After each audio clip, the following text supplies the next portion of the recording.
Este, ahora,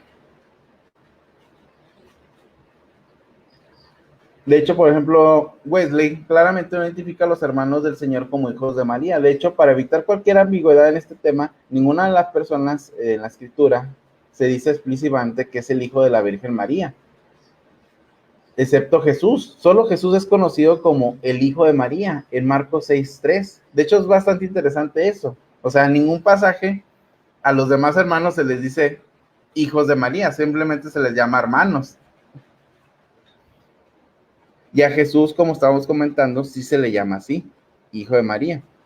Ahora, en segundo lugar, Wesley identifica a Santiago y a José y Simón y Judas como hijos de esta otra María que dice que es la hermana de la Virgen María. Uno no puede dejar de notar que si esta otra María es de hecho la hermana biológica de la Virgen María, entonces entenderíamos que sus padres le dieron el mismo nombre a dos de sus hijos. Se dice que los cristianos siriacos sostienen que la razón de esto se debe a que, según las fuentes de la iglesia primitiva, la Virgen María nació primero y se dedicó al templo judío a la edad de los 3 años y permaneció ahí como una virgen del templo prestado con juramento de celibato. Y su segundo hijo, María, estaría con ellos. Y si se rechaza la idea de que sean hermanas biológicas, entonces veríamos aquí otro ejemplo del término Adelhei siendo utilizado en un sentido mucho más amplio. Incluso si uno argumentara que sus padres les dieron el mismo nombre, parecería aún más interesante si cada una de estas niñas nombraran a alguno de sus hijos exactamente con el mismo nombre. De cualquier otra manera, Wesley identifica claramente a Santiago, José, Simón y Judas como los hijos de María, la esposa de Cleofas. De hecho, o sea, por ejemplo, volvemos al punto, o sea, Wesley, en su conocimiento acerca de la patrística, porque de hecho era un gran lector de la patrística y de hecho conocía el griego, utiliza todos este tipo de argumentos para poder defender la posición de la perpetua virginidad de María.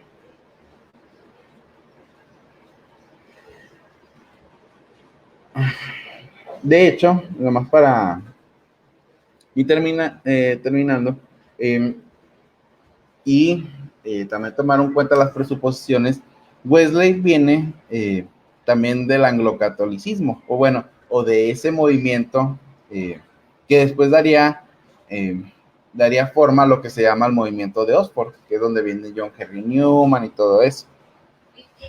De hecho, por eso su defensa de ese tipo de... Y el metodismo también tiene mucho de la vía media del anglicanismo de alta iglesia. No sé si hay alguna duda o alguna pregunta. Correcto.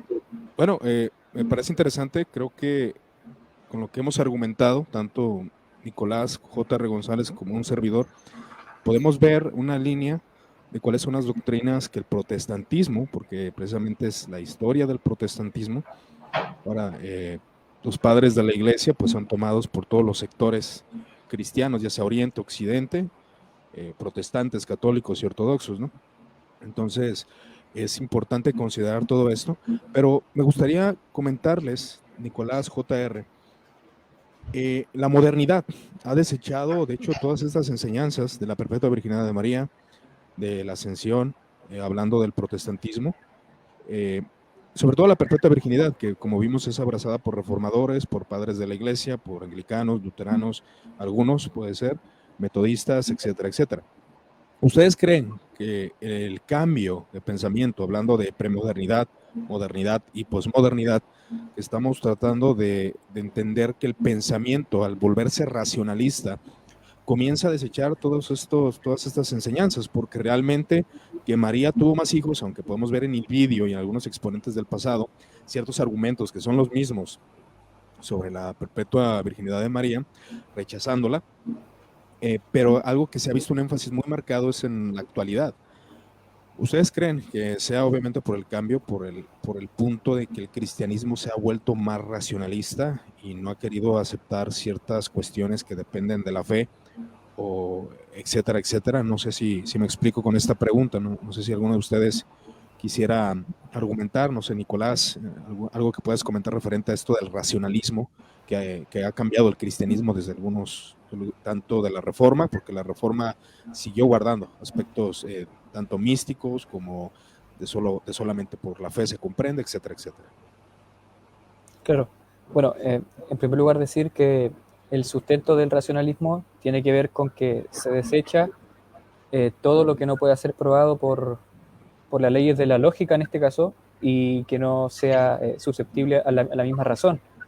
Y eso claramente se une desde el siglo XVIII en adelante con una serie de descubrimientos de métodos críticos que se aplican a la lectura y hermenéutica de la Biblia.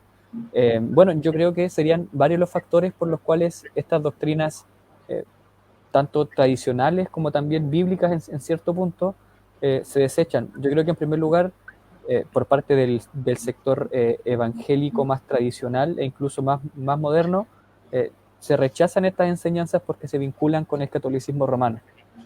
Es como lo que ocurre también con el estudio de los padres de la Iglesia. Se ven como los autores de Roma, pero no como miembros de la Iglesia de Cristo. Por tanto, yo creo que pensar que todo lo que tiene que ver con María es algo católico, algo que se ve, por ejemplo, en la falta de predicaciones o de devocionales que se hacen. Podemos hablar mucho de Moisés, ¿cierto? De Pablo, pero de María no, de ella no, porque tiene que ver con el catolicismo romano. Yo creo que eso también es una de las causas.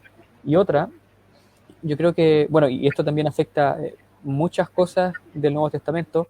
Si se niega la realidad del nacimiento virginal, y si se ve algunos acontecimientos del Nuevo Testamento como de un carácter más legendario, o como relatos de una comunidad posterior a los hagiógrafos y a la vida de Jesús, yo creo que también se pueden llegar a esos extremos. No estoy diciendo que un extremo es bueno o malo, pero se puede llegar a esa parte de negar esta doctrina histórica también, por el hecho de que no sea razonable a la luz de un análisis crítico de lo que dicen los textos.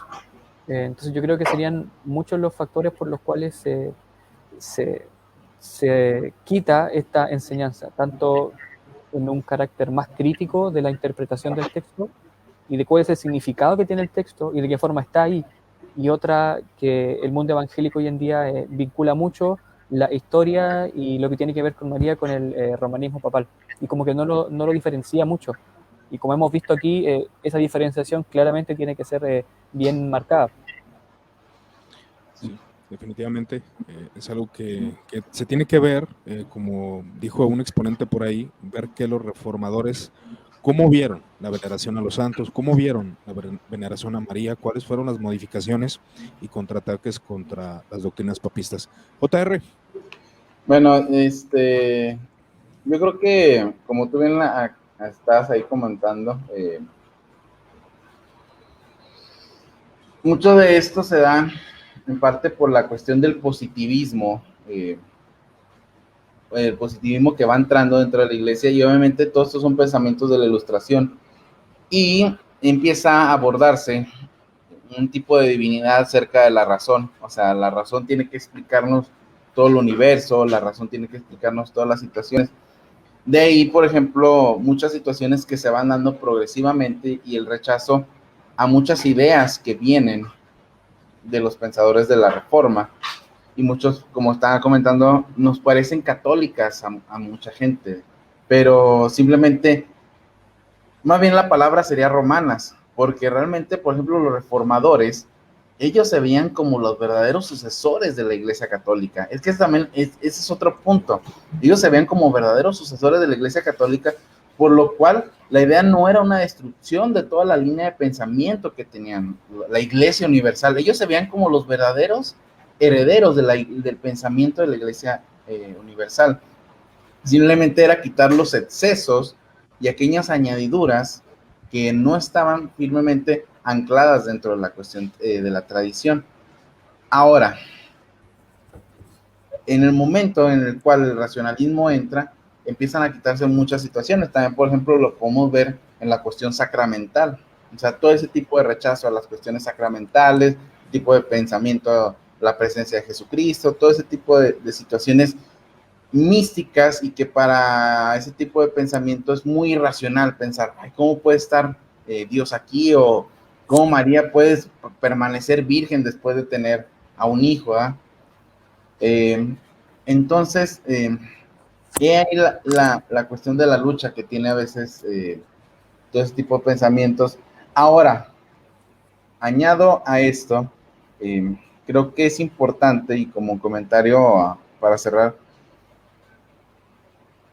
que una parte de lo que debemos de hacer nosotros en la cuestión de investigación es ayudar a que la iglesia pueda retomar ese punto de lo que los reformadores querían hacer, retomar la catolicidad de la iglesia. No tomar el papismo en algunos puntos, pero sí tomar la catolicidad de la iglesia. Aunque eso significa abrazar muchas veces el misterio que ella envuelve. Pero, ¿qué no es misterio en el cristianismo? O sea, un hombre que es perfecto Dios y perfecto hombre al mismo tiempo, ¿cómo lo puedes explicar racionalmente? Es que al final de cuentas, ¿quieres abrazar unas cosas racionalmente y otras no?